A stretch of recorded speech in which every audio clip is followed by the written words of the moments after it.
మీ ఇంట్లో కష్టాలు తీరడం లేదా? అప్పుల బాధతో కుమిలిపోతున్నారా? కోరుకున్న కోరికలు నెరవేరడం లేదని బాధపడుతున్నారా? అయితే కార్తీక మాసం 3వ సోమవారం మీ తలరాతను మార్చే అద్భుతమైన రోజు రానే వచ్చింది. ఈ యొక్క అభిషేకం మీ సర్వ దరిద్రాలను భస్మం చేస్తోంది.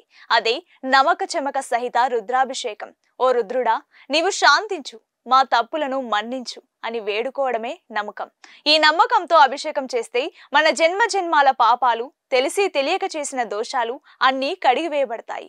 శివుడు శాంతిస్తాడు.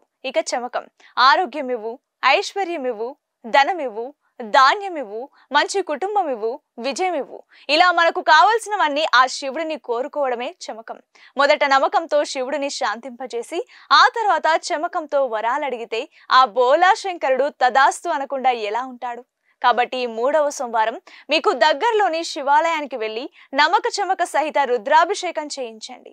మీ కష్టాలన్నీ తీరిపోతాయి. ఈ ముఖ్యమైన సమాచారాన్ని మీ స్నేహితులందరికీ షేర్ చేయండి. వెంటనే మా ఛానల్ను సబ్స్క్రైబ్ చేయండి.